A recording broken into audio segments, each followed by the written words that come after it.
As first-time parents, everything is new. From buying the right bottle to knowing if we should breastfeed, should we co-sleep. There's so many decisions that need to be made. The more children that we have, the easier everything seems. The decision-making side of it, not having the kids or trying to raise them. But we can never prepare ourselves to get a diagnosis that's unexpected. My husband and I, Jared, at 12 weeks, got an unexpected diagnosis at our ultrasound. Our doctor told us that our baby had thickening at the base of his neck, which was this indication that he could have Down syndrome. Now, both my husband and I love our children no matter what. This is not an issue. But we did do further testing because if it was Down syndrome, we wanted to make sure that we were prepared on how to raise this baby. We decided to do a test at 13 weeks at the University of Iowa Hospitals and Clinics, and the test at 14 weeks came back. They didn't get enough of a sample, so the test was inconclusive. Our next step was to do an amniocentesis, which we did at 20 weeks at the University of Iowa, and at about 24 weeks, those tests came back that the baby did not have Down syndrome. However, he did have a genetic condition genetic mutation known as CardioFacioCutaneous Syndrome. Cardio stands for heart.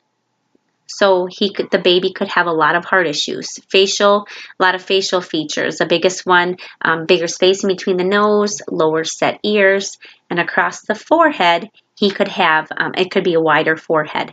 Cutaneous means skin and hair. So the hair could be really curly or sparse eyebrows, things like that. That is what the doctors have told us. There's not a lot of research since this is so rare. 1 in 800,000 babies are diagnosed. That's just the diagnosis cases of CFC.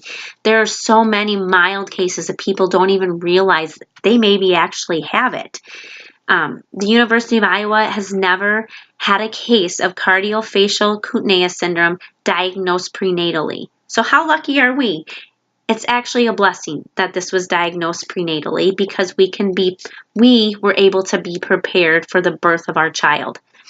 This was the informational packet that was given to us by the university. It's so rare. There's only a packet and one website that's really legitimate with the information provided. The website, and if you all want to check it out, is www.cfcsyndrome.org. I do encourage you all to check it out.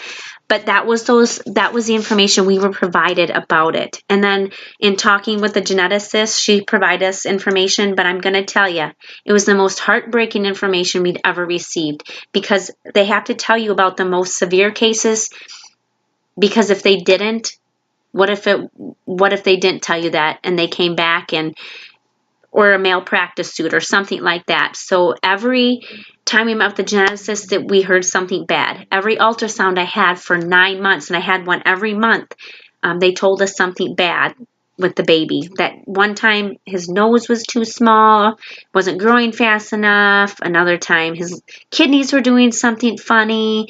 Another time he was missing the back part of his skull. So very heartbreaking, very emotional roller coaster. We had to prepare our children, and so there was a lot of discussion at home whether to tell them or not that this fourth baby could be born with a genetic disorder. We decided to tell our oldest, our 16-year-old, that the baby might have some issues, but we did not tell our 6-year-old and our 5-year-old, as we didn't want them to treat this unborn baby any different. We met with the NICU team prior to the birth, and we set up a birth plan with the whole NICU team. So, and a lot of specialty doctors, the heart doctor, the GI doctor, the geneticist. I went into labor at 39 weeks, and Luke was born weighing 9 pounds, 5 ounces. We stayed in the NICU for 2 weeks. We were cleared to come home, and with a lot of supports. Luke's heart was stable when we left the NICU. His biggest thing was his eating. Today, Luke is thriving. We just got the diagnosis with his heart. He doesn't have to go back for 5 years. This is phenomenal. Luke's case of CFC seems to be very mild compared to all the readings and the studies that we did and that scared us for how many months. His biggest challenge right now is the eating, which he's going to learn to do because we have therapy on board and he's got everything there to do it. We have speech therapy on board, occupational therapy on board. We work with the area education agency because he could have some developmental delay, but this handy dandy developmental chart, sorry about that, shows us what he should be doing at certain stages. And Luke is rocking it. This kid is doing amazing.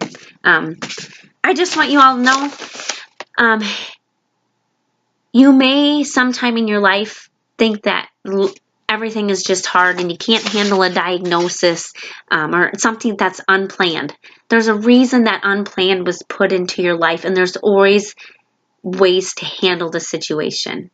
I just want you all to know today, an unplanned diagnosis, you hearing that or hearing something unplanned, it's not a bad thing. Luke teaches us something new every day, and I truly believe there was a reason that this little boy was put in our lives.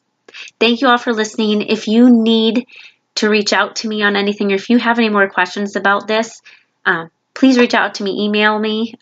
You all have my email from class. I'd be happy to talk to anyone more about it. Thank you all for listening.